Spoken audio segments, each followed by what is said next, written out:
In this seminar, we will be studying about the strategies for developing motivation in learners. We know that students need to be motivated to perform well and to progress in studying and in learning.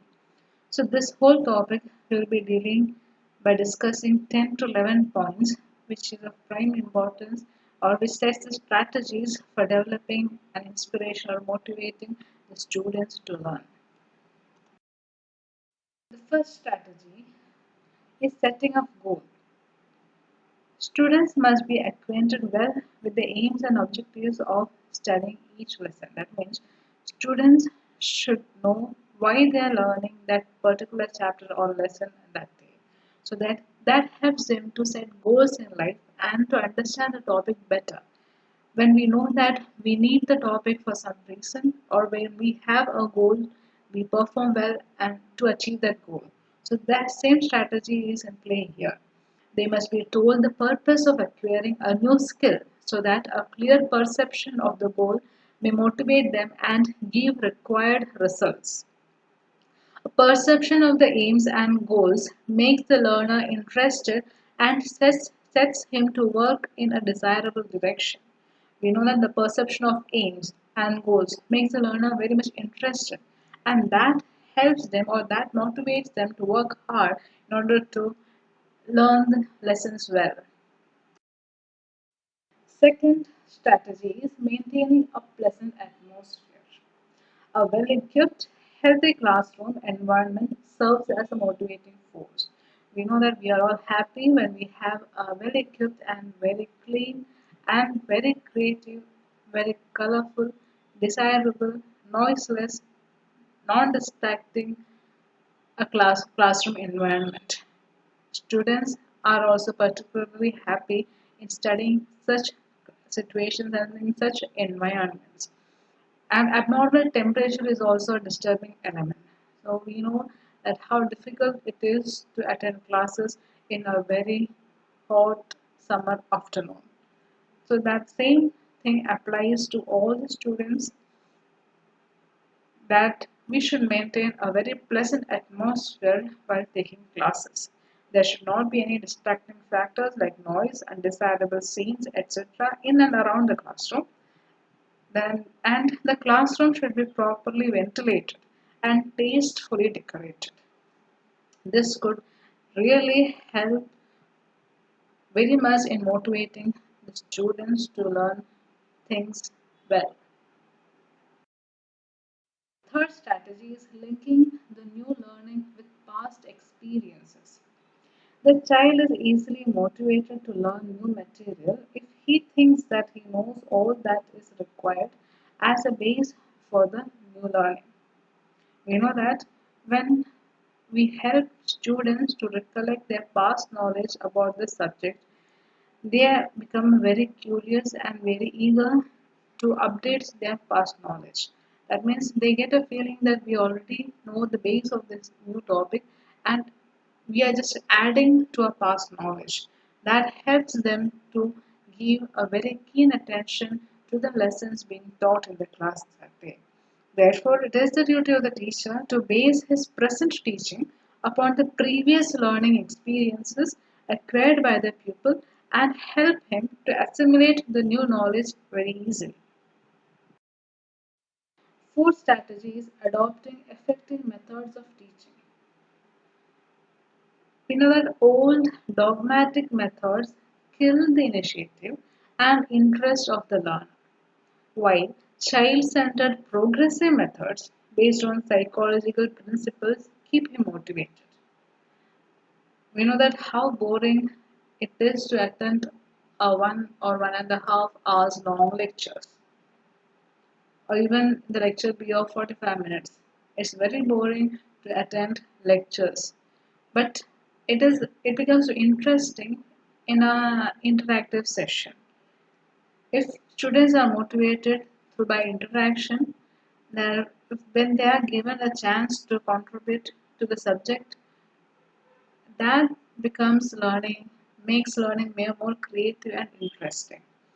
And so, teacher should search for new and creative instructional methods to make the teaching very effective and enjoyable.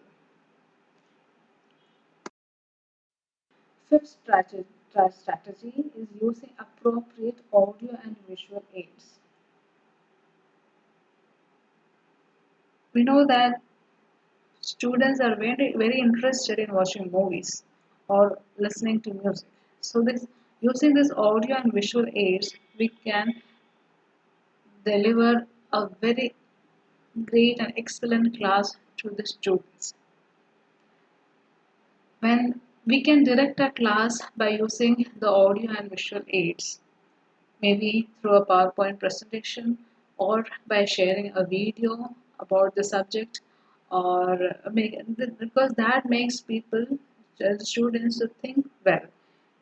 Students learn many things by seeing and by observing than by listening. Because novelty and vividness are natural aids to motivation and they attract attention. These aids are very helpful in arousing the impulse of curiosity and they provide multisensory stimulation. Therefore, they tend to make the lesson interesting and as such the learner gets motivated. The sixth strategy is providing immediate feedback of the achievements. We all are very curious to know about our progress. So it's very good and very useful when teacher, without making any delay, keeps students updated about his progress in, in studies or in academics or be it in any other things. Because immediate knowledge of the result of an activity gives incentive for taking further steps. Therefore, the teacher should make provision for acquainting the students well with their progress. For this purpose, handbooks, graphs, charts, and progress cards should be maintained properly. We have the seventh strategy, that is promoting competition and cooperation. Now, there could be two types of competition. The first one is competition with another person, and the second is competition with one's own record. There is a danger in the first type of competition, that is the competition in that the individual may resort to unfair means of excelling others because he is competing with another person, and in that there are chances that individual may resort to any malpractice uh, or in unfair means in order to excel the others. But in the second type of competition, that is when the person competes against one's own record, that stimulates the learner to compete with his own past record. It sets him on the path of self-learning and provides intrinsic motivation. Cooperation and competition are used in combination because in this process, the members of a group may cooperate with each other and that group competes with other groups. This type of cooperation and friendly competition develop team spirit, community feeling, thinking for a common cause, a sense of unity, and other socially desirable habits in the students. The eighth strategy is praise and blame. Praise and blame are potent incentives that could be safely used for the attainment of the desired motivation. Now, this topic we can see in a little detail because which one of these incentives will prove more effective depends upon the personality of the learner and also the conditions under which they are effective and also the person who administers them. In this case of some individuals, both praise and blame work well, while others respond best to one rather than the other. Now we'll deal the subject in detail. Generally, praising is less effective than blaming in young children. Because young children, they always want to be praised for their achievements or for their victories. And girls respond best to praise than boys. The teacher must try to understand the nature of the students and judiciously make use of praise and blame in motivating them. So the teacher should be very vigilant in using this strategy for motivating students, because when if applied wrongly, this could have an adverse effect on the students, and instead of motivating the students, it could demotivate them and destroy their future career. Now, how to use praise and blame judiciously? We'll have a look on the subject. The teacher should be cautious while using praise in the classroom. For every and each and every activity, children should not be praised. Blame should be sparingly used as it causes maladjustments. Here, individual differences should be taken into account. Pupils with limited ability may be praised for their relatively minor accomplishments, while others will have to be praised only for doing a difficult task of which they are capable. And extroverts react to reproofs more constructively, whereas praise proves more effective with introverts. We have seen that people with limited ability could be praised. Also, girls, yeah, it's very effective for the girls when they are praised, and extroverts react more constructively to reproofs, that is to blames, while introverts react more constructively to praises. And blame is less effective with slow learners. So a teacher should be very cautious not to blame slow learners. So it should not be used for motivating below average children. Both praise and blame are like drugs. If they are administered constantly over a period of time, they lose much of their potency. So they should not be used frequently. While using a reproof in classroom, the teacher should make it clear that he is rejecting the pupil's behavior and not the pupil himself. Now we'll be discussing the ninth strategy, reward and punishment. The objective in both reward and punishment is identical, that is the same, that is to affect future conduct favorably, but they differ in the mode of operation. Now, reward seeks to influence conduct favorably by associating a pleasant feeling with the desired act. So, this forms a kind of definition for what is reward. That is, reward seeks to influence conduct favorably by associating a pleasant feeling with the desired act. And what is punishment? Punishment seeks to prevent an undesirable act by associating unpleasant feeling with it.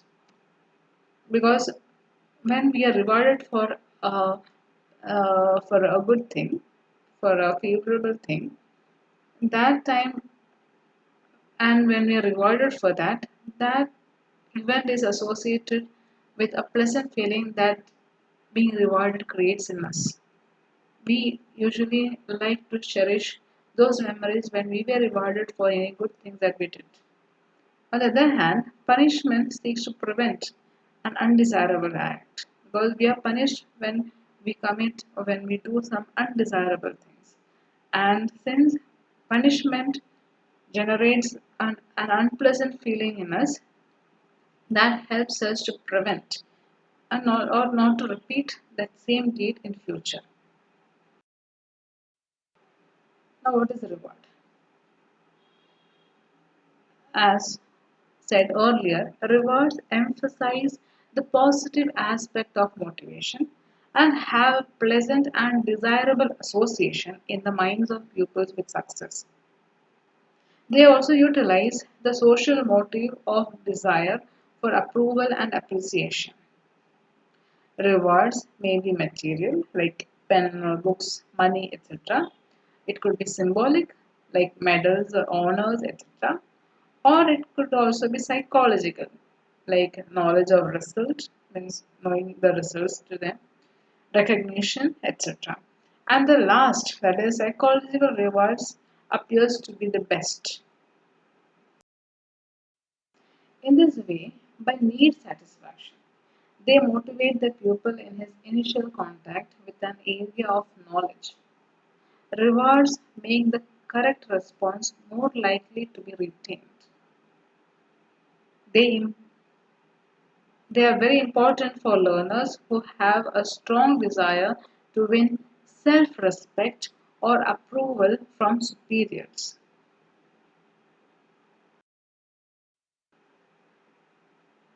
Merits of reward. Now we will be reading about the merits of rewarding the students. The first merit is that they are quite psychological and easy to implement. It's very easy to reward students of their achievements or their success. Then they create pleasurable associations that are strong inducements to repeat the desired act in future. Third is they generate interest and enthusiasm. Fourth merit is they help to ego maximization and develop high morale. Now, there are also few demerits associated with rewards. The first one is that sometimes students deviate from the right goal and consider the reward winning as an end in itself. Students should not be motivated to achieve rewards for their deeds, but it, we reward the students so that they are motivated to study well and work hard and do well, perform well in their life. They afford unhealthy competition, rivalry, and temptation to cheat. They encourage a wrong attitude of expecting something for even routine activity. They normally motivate those least needing motivation, failing to motivate the majority. Because usually students who perform well are rewarded well, and they are already students who are motivated well. But the other students who may not be qualified for rewards, for achieving the rewards, they are still not motivated. And so giving rewards does not motivate the whole class. It may not motivate the whole class. The sixth strategy is providing immediate feedback of the achievements. We all are very curious to know about our progress. So it's very good and very useful when teacher, without making any delay, keeps students updated about his progress in studies or in academics or be it in any other things. Because immediate knowledge of the result of an activity gives incentive for taking further steps. Therefore, the teacher should make provision for acquainting the students well with their progress. For this purpose, handbooks, graphs, charts, and progress cards should be maintained properly.